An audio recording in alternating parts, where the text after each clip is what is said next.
o que todos querem ver: que o Brasil deixe de ocupar o estado da mentira, que os políticos da farsa sejam afastados de seus mandatos, que o poder seja entregue a alguém que trabalhe em benefício da humanidade, que a arte das instituições executivo, legislativo, judiciário, Ministério Público, bem como a imprensa falada, escrita e televisada, exponha suas regras para bem dizer ou para falar sobre a coerência do que é bom e verdadeiro.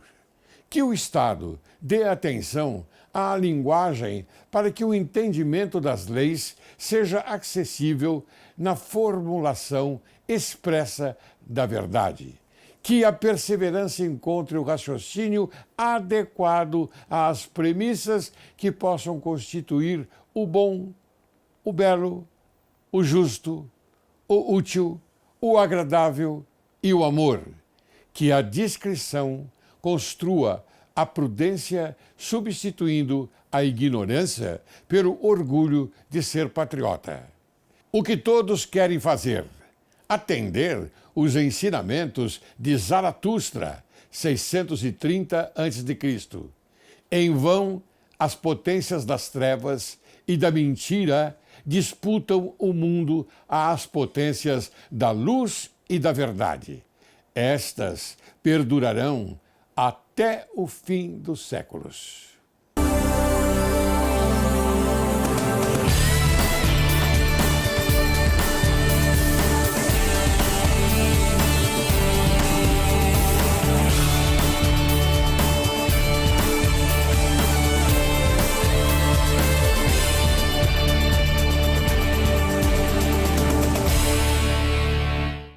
Direito e Justiça em Foco é o teu programa e o Brasil é o teu país. Inicio o programa de hoje com a citação de Francisco de Quevedo: o que se aprende na mocidade dura a vida inteira. Hoje, Direito e Justiça em Foco apresenta a você, mais uma vez, caro telespectador, Dr. Fernando Jorge, para conversarmos sobre a cultura agradável. Ele é jornalista, escritor, historiador, biógrafo, crítico literário, dicionarista e enciclopedista brasileiro. Graduado em Direito pela USP, recebeu os prêmios Jabuti da Câmara Brasileira do Livro e CRIO da Academia Paulista de História.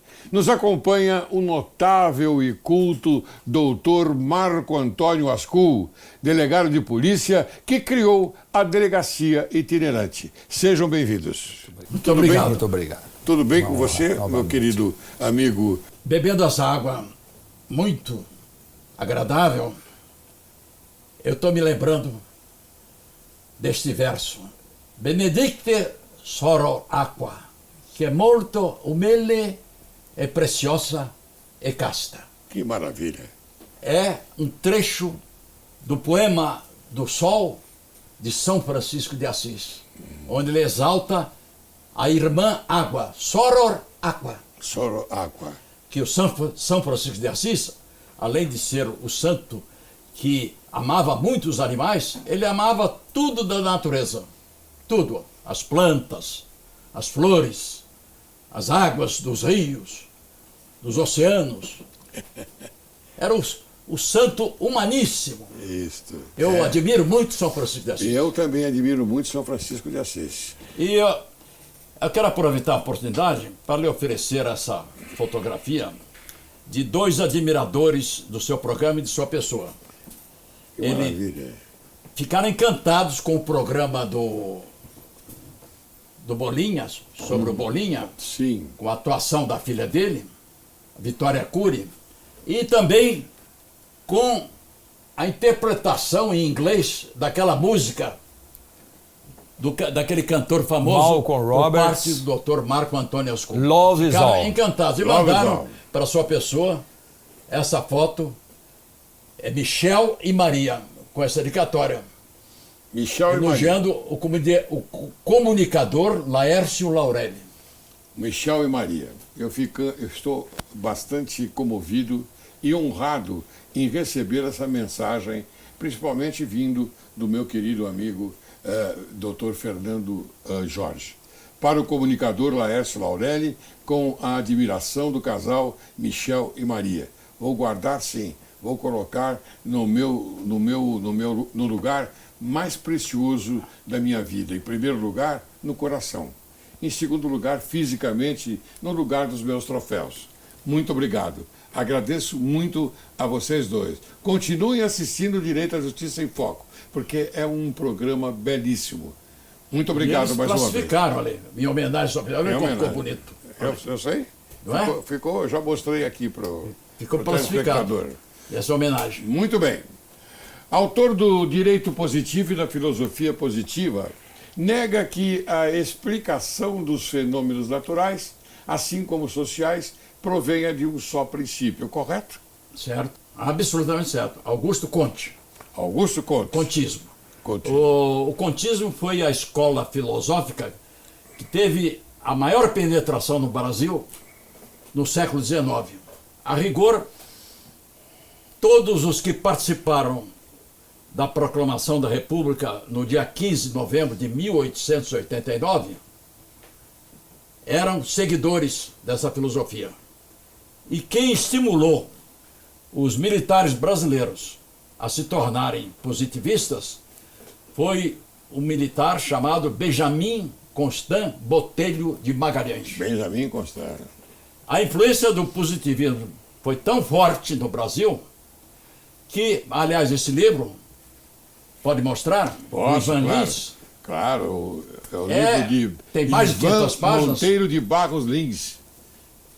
Revela que o positivismo, desde 1860 até depois da proclamação da República, influenciou muito os militares brasileiros. E a tal ponto que eles colocaram no lema da nossa bandeira, o Dr. Marco Antônio Ascul sabe perfeitamente Ordem isso, e progresso. o lema extraído da filosofia positivista do Augusto Comte. Ordem e progresso. Exato. Exatamente. Em 1890,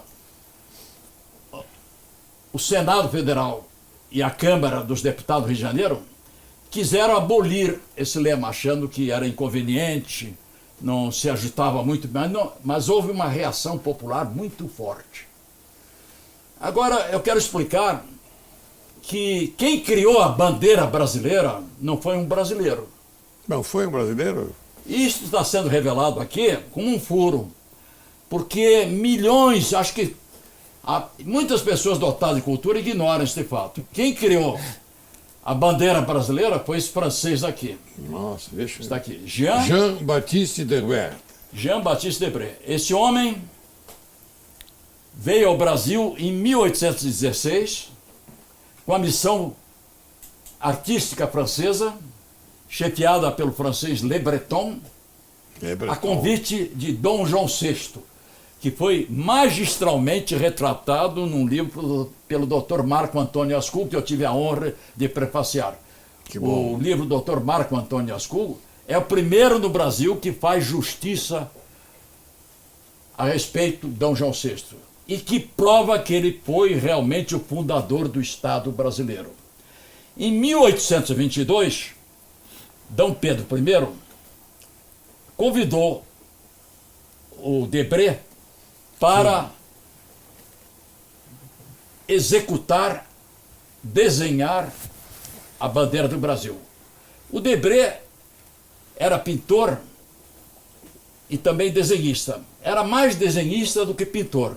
E foi aluno de um grande pintor que era o predileto de Napoleão, o Davi, Louis Davi, que retratou Napoleão na sua coração, quando o Napoleão, na presença do Papa, tirou da mão do Papa a coroa e coroou a si próprio e a Josefina, a sua esposa. Josefina, é isso mesmo. Né? E o Debré, que foi aluno desse grande pintor, Davi, ele, para criar a bandeira brasileira, ele se inspirou nessa bandeira dos exércitos napoleônicos. Veja a formação o desenho da bandeira, Sim. como se assemelha A à da bandeira bandeira brasileira. do Império. Olha só. Que coisa impressionante. E essa bandeira do Império, criada por Jean-Baptiste Debré, ele teve a preocupação de fazer isto, foi ideia dele. Ele colocou ao lado aqui do escudo do Império, Sim. ele colocou um ramo de café e um ramo de tabaco, representando as riquezas do Brasil naquela época. Isso As em cores 1822. Hein? Isso em 1822. 1822. Ele fez isto a convite de Dom Pedro I. A rigor, se não fosse Dom João VI, a bandeira do Brasil não teria sido criada. É verdade. Que foi retratado magistralmente por ele nesse livro que eu recomendo a leitura. Quem quiser conhecer realmente a Como vida de Dom pensava João VI, deve Dom ler João esse VI. livro. E essas cores representavam, na época do Império, o verde representava a Casa de Bragança, a qual pertencia Dom Pedro I. O amarelo, a Casa dos Habsburgos, da Áustria, Exatamente. porque a imperatriz Leopoldina, a primeira esposa de Dom Pedro I, era austríaca. Austríaca. A segunda esposa era uma duquesa, também dos Habsburgos. Então, as cores simbolizavam isto.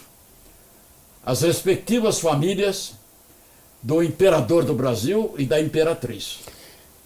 E essa bandeira permaneceu durante todo o tempo do Império. Quando houve a proclamação da República, a bandeira do Debré continuou. Ela continuou. A nossa bandeira ainda é uma criação de um francês. Porque, olha, aqui está a bandeira. Com outra simbologia. As estrelas representam o céu do Rio de Janeiro na madrugada da proclamação da República, em 1889. Mas a reprodução não é exata, foi criticada. Consultaram o diretor do Observatório Astronômico do Rio de Janeiro, ele forneceu de modo correto, mas depois modificaram, alegando que tinham que modificar por uma questão de estética. E cada estrela dessa representava, ou ainda representa, os estados do Brasil. Portanto, a bandeira do Brasil permanece. Debré foi o homem que abriu a primeira exposição de arte no Brasil. Foi o primeiro, o pioneiro. E foi o homem que ensinou os primeiros artistas brasileiros a executarem desenhos, pinturas, e deixou uma obra que é imprescindível, fundamental para o conhecimento do Brasil na época do Império. Viagem pitoresca e histórica ao Brasil, em 3 volumes, em francês, lançado na França. Ele ficou no Brasil durante 15 anos. E os desenhos que ele fez, retratando os escravos sendo castigados, eles ficando acorrentados, recebendo chibatadas, esses desenhos chocaram profundamente os membros do Instituto Histórico e Geográfico Brasileiro. Mas o Debré foi realista, retratou a realidade. E esses desenhos eram acompanhados por descrições minuciosas. E quem quiser consultar hoje a história do Brasil colonial, é obrigado a ler esse livro Debré, que é clássico, e que foi lançado recentemente, uma nova edição, pelo Pedro Correia do Lago, que foi diretor da Biblioteca Municipal, e é o maior conhecedor de livros no Brasil. Ele é muito inteligente e dirige uma editora chamada Capivara. O livro dele é grosso assim e reproduz todos os desenhos e pinturas do Jean-Baptiste Debré. Debré fundou uma escola para ensinar pintura e desenho lá no Rio de Janeiro, e foi perseguido, hostilizado pelo diretor da escola, a tal ponto que ele e os outros membros da missão artística, o grande Jean de Montigny, que era um grande arquiteto, foram se queixar a Dom Pedro I, que estavam sendo perseguidos pelo diretor da escola, que era um pintor medíocre, e sentia inveja deles. Que a inveja, como disse um filósofo frequentes vezes, é a homenagem desastrada que a inferioridade presta ao mérito. Sim. A inveja. Quando eu sinto que alguém me inveja, eu me sinto até orgulhoso. Claro. Ele gostaria de ser o que eu sou. O que você é, exatamente. Muito bem. Mas às vezes é perigoso, hein? Eu sou perigoso. Às vezes é perigoso. Não é? Aqui no As Brasil, pessoas... homens como o senhor, como o Dr. Marco Antônio Ascul, podem ser rotulados de perigosos porque apresentam a verdade. Ah, que bom. Aqui no Brasil, nós não podemos dar murros na verdade. Não. Fuzilar a verdade. E a verdade não tem irmã gêmea, é uma só. É. Aqui está o Augusto Conte. Criou essa filosofia que tem 3 estágios. O estágio teológico, o estado metafísico e o estado, propriamente dito, positivo, baseado na ciência e na matemática. Deus não aparece na filosofia do Augusto Conte. E observe uma coisa curiosa, observe, Dr. Marco Antônio Ascul e Dr. Laércio Laurelli. A bandeira de um país cristão, como é o nosso, o ouro e verde pendão da minha terra, que a brisa do Brasil beija e balança, estandarte que a luz do sol encerra, as promessas divinas da esperança. Que bonito. Tu que da liberdade após a guerra fostes hasteado dos heróis da lança. Andrada, arranca esse pendão dos ares. Colombo, fecha a porta dos teus mares. Esse é um trecho Que bonito. do poema O Navio Negreiro, de Castro Alves, Castro Alves. onde ele critica o fato dos navios negreiros ostentarem a bandeira do Brasil. Auriverde, pendão da minha terra. E o Castro Alves é o poeta, na minha opinião, mais viril, mais másculo da literatura brasileira. Ele é um homem muito bonito, sabe Sim. muito bem, morreu com 24 anos de idade, tuberculoso, era muito bonito. Quando ele saía de casa, olhava no espelho e soltava essas palavras: tremei, paz de família, Dom Juan vai sair. Dom Juan é o grande conquistador espanhol, né? E ele apaixonava as mulheres. E esse homem que era bonito, uma cabeleira enorme, morreu tuberculoso, coitado. É que naquela época os poetas levavam uma vida muito contemplativa e praticamente não faziam exercícios. Eu, por exemplo, depois que eu li num verbete de um dicionário de medicina que eu tenho publicado na França, que o corpo humano se torna bem forte com as caminhadas, após meia hora, esse conselho eu dou para os telespectadores. Se quiserem viver mais, muito, terem mais resistência física, andem o mais que puder. Porque após meia hora de a pessoa ficar andando, os músculos das pernas se enchem de sangue. O coração bate mais depressa, mas fica mais forte. Sim. E a gordura é queimada, protegendo as artérias, impedindo os infartos. Se quiserem viver muito, andem o mais que puder. E outra coisa, eu tenho outro argumento para isso. Se o Criador, o Todo-Poderoso, nos deu mãos, braços, pernas, não foi para ficarmos assim em posição de estátua. Braços cruzados. Tá certo? Claro. Perfeito. Que coisa curiosa, doutor Ascul. Sim. Queria que você comentasse alguma coisa a respeito daquilo que eu vou colocar aqui à baila. 1822, Debré, e depois 1889, houve então uma evolução sobre a bandeira brasileira.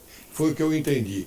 Você pode dizer Sem alguma dúvida. coisa a respeito? Bom, preliminarmente, homenagear as propedêuticas de Fernando Jorge, mas fazer justiça a Dilthey, porque foi Dilthey que introduziu a Augusto Comte a filosofia positiva, a alta espiritualidade. Diz que não poderia ser só a física, a química, a matemática, a filosofia positiva, a sociologia, mas ele acrescentou também o talento do espírito humano.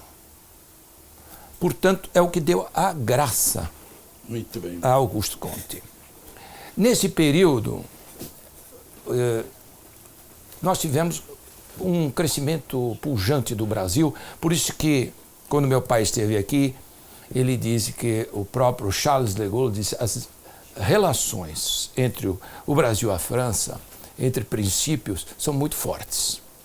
O pai do Dr. Ascul chama-se Émile Ascul, Émile Ascul, que esteve aqui. e ele completa 100 anos agora, nesses dias. Olha que maravilha. Exatamente. É um homem que eu tenho profunda admiração e quero aqui, ao vivo, mandar um grande abraço, muitas felicidades e que você tenha muitos anos de vida, meu querido amigo Emílio.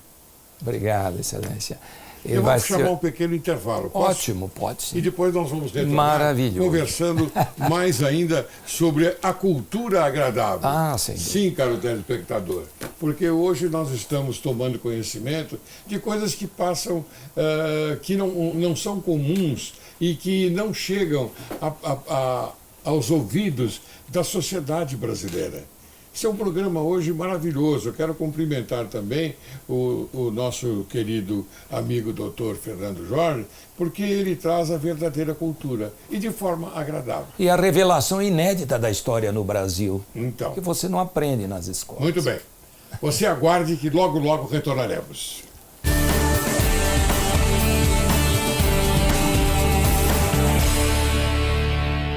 Olá, hoje falaremos sobre a importância da alegria e como a alegria dos pais pode contagiar seus filhos. Este é um valor importantíssimo. Como nós, pais, somos os exemplos dos nossos filhos e eles se espelham no que fazemos, dizemos, precisamos, antes de tudo, viver essa alegria para transmitir aos nossos filhos felicidade. A alegria é uma virtude, ou seja, um processo que se aprende através de atos repetitivos, atos da vontade. E para desenvolvermos essa virtude e usufruir dos benefícios da alegria, precisamos treinar e se atentar a alguns fatores: pensamento positivo, otimismo, segurança e autoestima, bom humor, espírito esportivo e paz. Um ambiente alegre em casa ajuda a diminuir o cansaço e o desânimo. Mas como manter a alegria se muitas vezes nosso dia tem muito mais dificuldades e contratempos do que acertos? Podemos conscientemente colocar algumas metas para crescermos nessa grande qualidade. Aceitar nossas limitações e não colocar expectativas irrealistas. Desfrutar do presente como as crianças fazem e das coisas simples e cotidianas. Alegrar-se por aquilo que fizemos bem e lutar sempre para melhorar. Diminuir o nosso eu e o pensamento egocêntrico e se abrir aos demais. Sorrir várias vezes ao dia, sorrir para as pessoas e o mundo em nossa volta.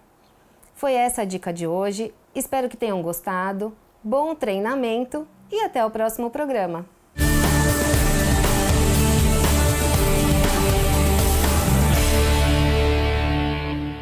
Retornamos. Hoje conversando com o Dr. Fernando Jorge, um excelente e maravilhoso homem que nos traz a cultura agradável, e também com o Dr. Marco Antônio Ascul, outro excelente e homem culto, maravilhoso, que nos ensina e que nos dá uma lição de vida também.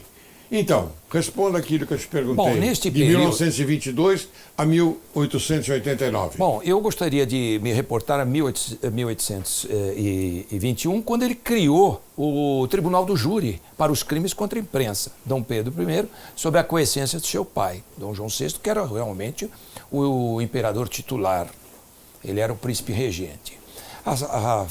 As faculdades do Largo São Francisco, que é de medicina, que ficou na Bahia, na Cidade Alta, e no Largo São Francisco, que foi lá em Olinda, depois elas se instalaram aqui, e também desde Olinda, aqui, e a Faculdade de Medicina, que está na Cidade Alta.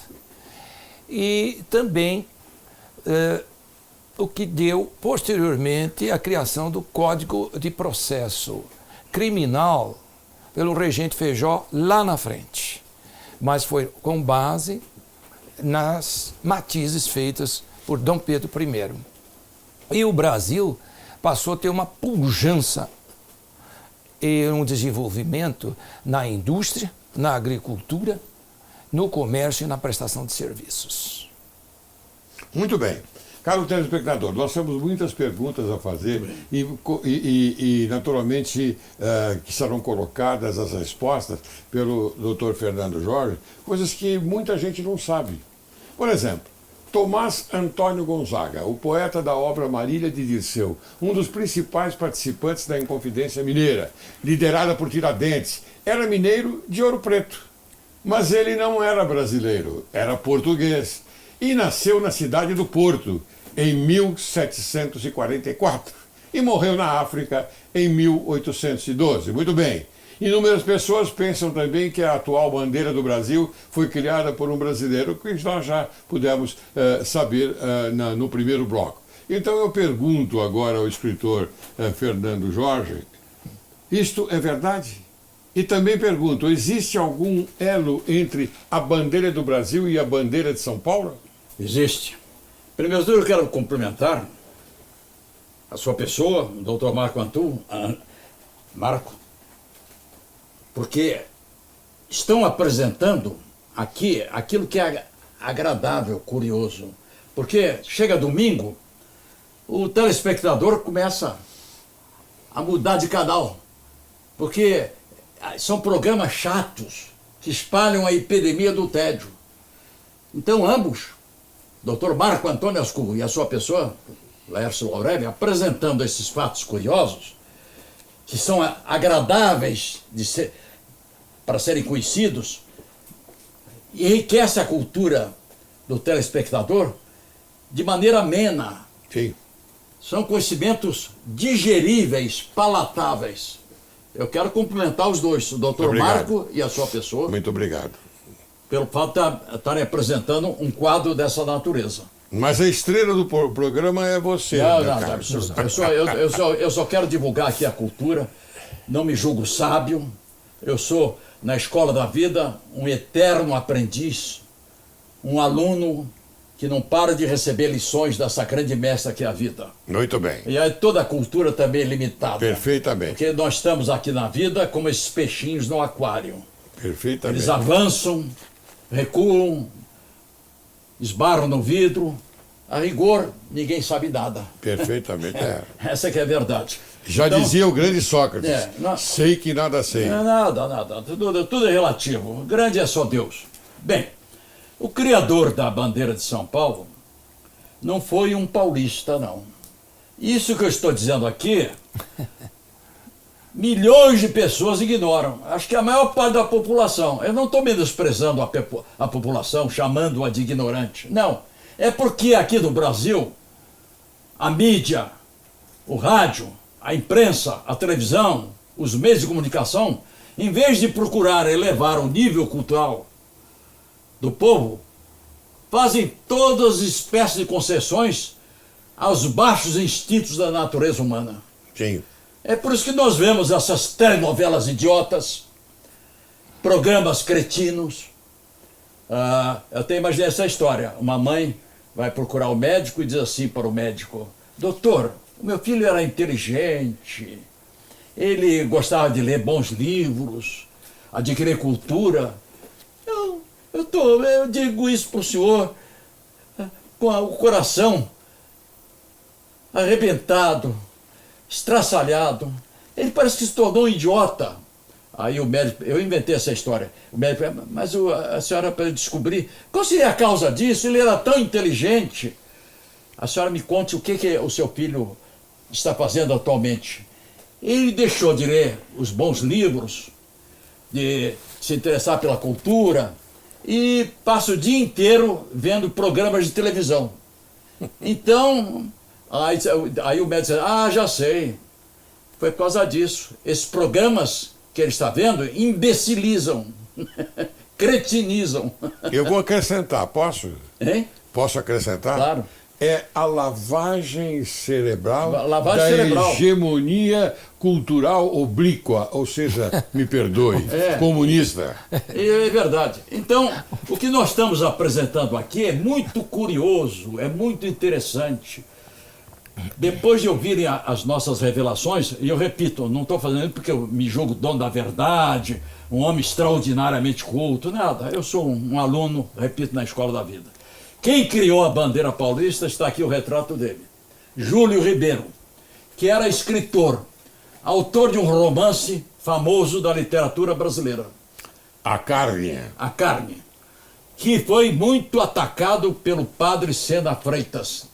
O Júlio Ribeiro era filho de um americano chamado George Washington Vogue, aqui está, e de uma mineira, Maria Francisca Ribeiro, de Minas Gerais, professorinha de primeiras letras. Ele era filho de um americano que era dono de um circo de cavalinhos. Sim. Passando lá por Minas, por Sabará, ele se encantou com essa professorinha e casou-se com ela. Dessa união nasceu o Júlio Ribeiro, que era um escritor de talento, mas que publicou esse livro aqui, que causou escândalo na época. Foi considerado um livro pornográfico. Sim, sim. O padre Sena Freitas, que era amigo dele, escreveu um artigo dizendo que esse livro não devia se chamar A Carne, sim A Carniça. E o Júlio Ribeiro respondeu: mas você é um urubu que gosta muito da minha carniça. Mas eu quero interromper você, porque eu quero fazer justiça àquilo que, afinal de contas, nós estamos tratando hoje aqui com o Fernando Jorge. Esse é um livro de Fernando Jorge. E ele retrata bem algumas coisas que nós conversamos aqui. Tem o retrato dele. Não é? Tem o retrato dele. Então, exatamente. O retrato dele está aqui. Aliás, é a autobiografia do Fernando Jorge. Aqui é. Águas da Aqui Fonte. está o retrato. Até um aspecto inédito do Júlio Ribeiro. Que o Júlio Ribeiro, eu vou descrever a vida dele. Ele era um homem de grande talento, alto, e casou-se com uma menina de 13 anos chamada Sofia. Mas a esposa dele morreu logo, tuberculosa. Ele depois também morreu tuberculoso naquela época. E depois de uma viagem de trem até Capivari, ele ficou conhecendo uma moça chamada Belisária do Amaral, que era muito bonita. A moça era noiva lá em Campinas. E o Júlio Ribeiro também era noivo. Ali na viagem de trem, resolveram romper com os seus noivados e se casarem ali. Tornaram-se noivos no trem. E o Júlio Ribeiro, naquela época, causou escândalo, que se casou com uma moça chamada Sofia, de 13 anos. Eu tenho até a fotografia dele aqui ao lado dela. Cadê onde é que está aqui? Vamos estar aqui? Bem, Bom, está aqui, ó. Olha aqui. Veja como ele era alto. E observe também uma coisa. Essas fotografias do século passado mostram sempre o homem sentado e a mulher de pé. sim. É uma prova do machismo existente naquela época. É verdade. Nunca, a mulher que devia ficar sentada. Claro. Era um preconceito. Hoje seria dessa forma. A mulher hoje seria dessa forma. Pois é. A mulher sentada e o homem em pé. Primeiro eu vou revelar o temperamento do... Sim, mas eu gostaria que você, por gentileza, explicasse aquilo que nós iniciamos, não é, sobre a bandeira, bandeira paulista. Muito bem. Eu vou explicar. Mas É uma cópia da bandeira eu americana. só quero dizer que o Júlio Ribeiro tinha muita semelhança com nós três. Que bom. Sabe por quê? Que era um homem que detestava a mentira. Era absolutamente franco. Bem, como o Júlio Ribeiro era filho de um americano, dono de um circo de cavalinhos, George Washington Vogue, tinha o mesmo nome de um dos grandes presidentes dos Estados Unidos, um dos primeiros, George Washington.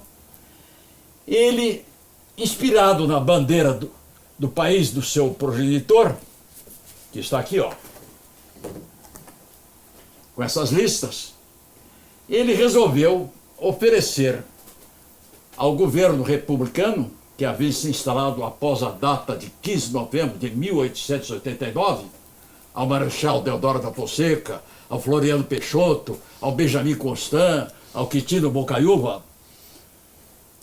essa bandeira aqui, que é, veja a semelhança que existe entre a bandeira paulista Eu vou colocar as e a duas. bandeira americana. Olha a semelhança que existe. Esta é a bandeira americana. E agora Olha aí. esta é a bandeira brasileira. Ele, inspirado na bandeira dos Estados Unidos, resolveu oferecer essa bandeira ao chamado governo provisório, após a instalação do regime Onde republicano. fazia parte também o grande Rui Barbosa. Isso.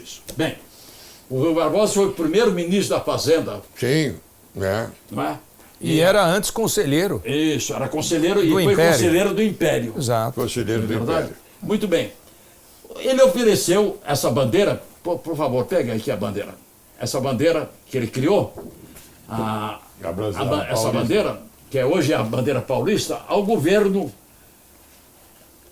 da República, chefiado pelo Marechal Deodoro da Fonseca, mas com cores diferentes.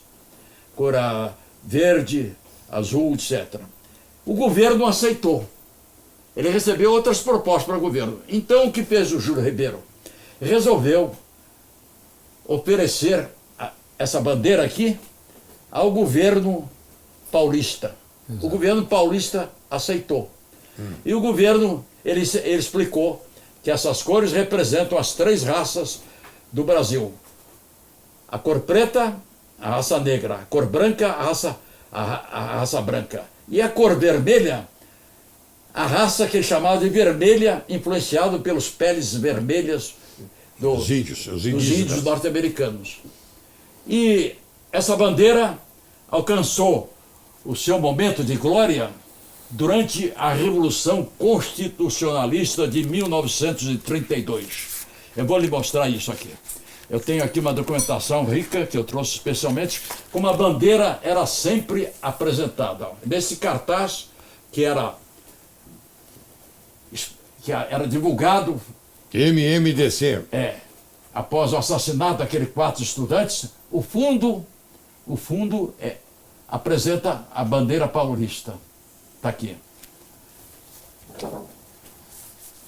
Esse desenho, essa fotografia foi muito divulgada, de um soldado empunhando a bandeira criada pelo mineiro Júlio Ribeiro, nascido em Sabará. É um cavalariano. Esse desenho também é a primeira vez que está sendo divulgado na televisão isso, hein? Nunca foi divulgado. Esse desenho aqui foi muito divulgado na época da Revolução de 32, mostrando um corneteiro aí. Sim. Ao lado da bandeira paulista. E esse desenho, e essa foto é muito curiosa. Mostra uma paulista vestida com a bandeira paulista. A roupa dela é a bandeira paulista. Que maravilha, né? Não é interessante? E agora eu vou, olha, a bandeira entusiasmou tanto a bandeira paulista que eu vou revelar aqui vamos revelar aqui pela primeira vez os hinos que nunca foram apresentados na televisão brasileira e que até hoje são desconhecidos, que nunca foram divulgados. O hino a São Paulo, com letra do Fagundes Varela, o grande poeta, e música do Francisco Mignoni. Olha aqui. Muito bem. A São Paulo. O hino Anhanguera, que nunca também foi divulgado, com letra, versos do Menor Del Pica e letra de música de Natalino Itabira. E olha, veja aqui, eles são os originais mesmo, hein? Eu estou vendo. Pouca gente... Isso é inédito. É inédito. É inédito. Agora veja o Passo do Soldado, com música da Liga de Marcha da Liga de Defesa Paulista. Isso. Letra de Guilherme de Almeida. Música de Marcelo Tupinambá. Olha aí. São canções patrióticas. Símbolos nacionais. Canções patrióticas. Naquela época da Revolução de 32, essas músicas foram largamente divulgadas. Hoje, ninguém mais se lembra delas. Aqui estão... Eu consegui isso com muito esforço. Pertence ao meu arquivo. A Revolução de 32, na qual os paulistas sempre empunhavam a bandeira criada pelo mineiro Júlio Ribeiro, empolgou até as crianças. Olha aqui, crianças, durante a Revolução de 32, ao lado de um canhão. O primeiro governo provisório foi de Georges Tibiriçá. E ele era francês. Isso. Muito bem. Eu queria, nas considerações finais, se você me permitir, Claro. colocar aí uma poesia de Machado de Assis que você declamou. Declamei, acompanhado pela música, pelo violão do Marco Antônio Ascul. Por favor, um trecho A dela. música ele tocou com muito sentimento. Por favor, um trecho dela.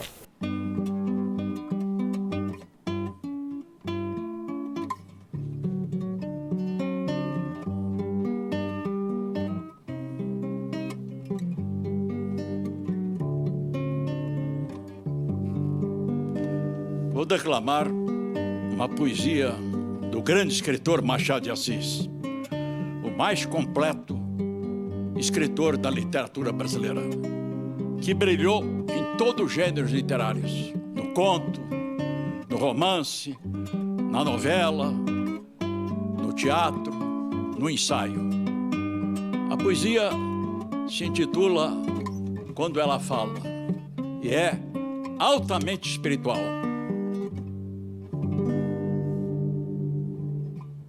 Quando ela fala, parece que a voz da brisa se cala. Talvez um anjo emudece quando ela fala.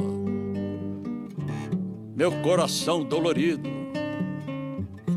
as suas mágoas exala e volta ao gozo perdido quando ela fala. Pudesse eu eternamente ao lado dela escutá-la, ouvir a sua alma inocente quando ela fala.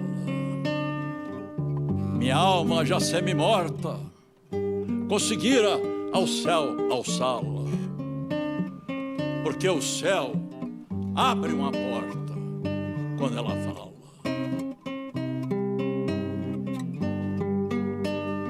Puder eternamente ao lado dela escutá-la, ouvir a sua alma inocente quando ela fala. Meu coração dolorido, as suas mágoas exala, porque o céu abre uma porta quando ela fala.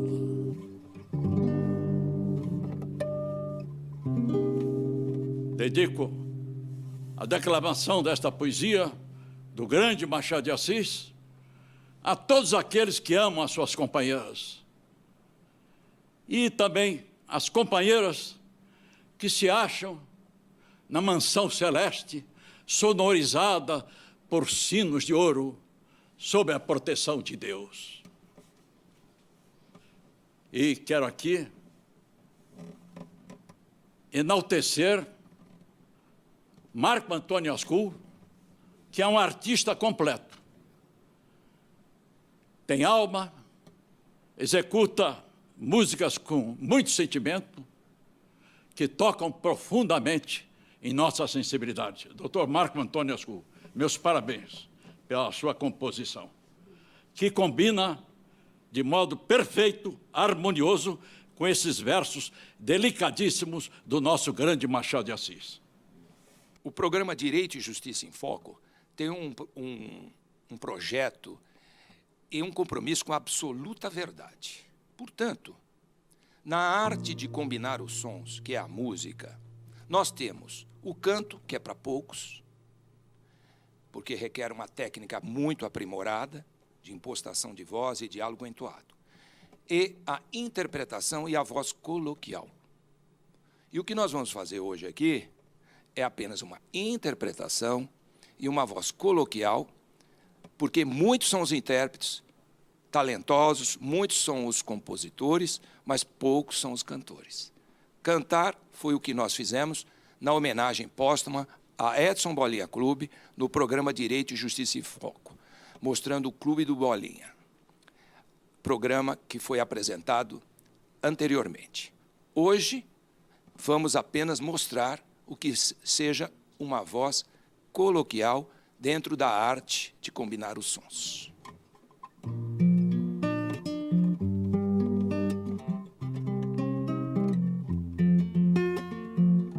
Quanto caliente el sol aqui na playa, sinto tu corpo vibrar cerca de mim. Es tu palpitar, es tu cara, es tu pelo, es tu beso. Quanto caliente el sol.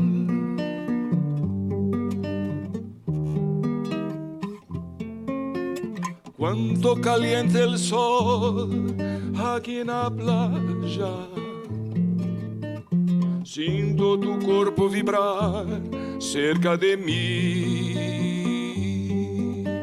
Es tu palpitar, tu recuerdo, mi locura, son tus besos, me estremezco. Oh, oh, oh. Cuando caliente el sol.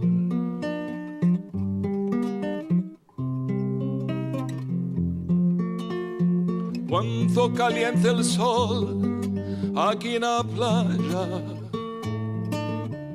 siento tu cuerpo vibrar cerca de mí.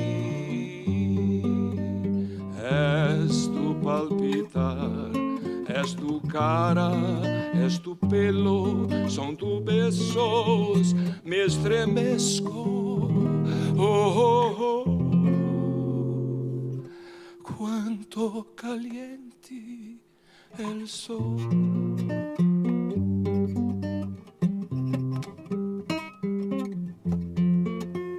Love me in your heart, that's our one love. Love me in your heart, that's our all. Just promise me that you give me your kiss in the summer, every winter, every fall. Cuánto caliente el sol. El sol, cuánto caliente el sol.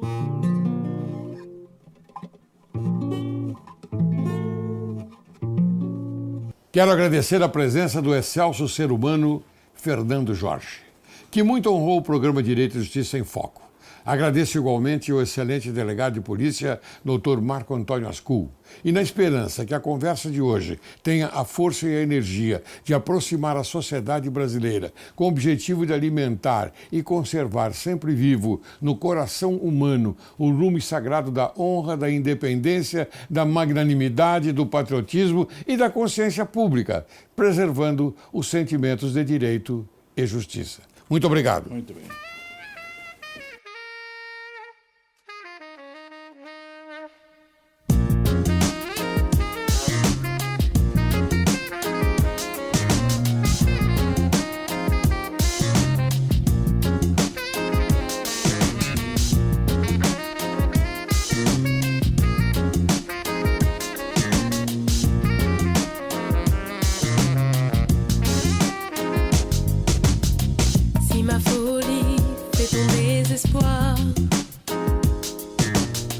Ne m'en veux pas, je n'ai pas voulu.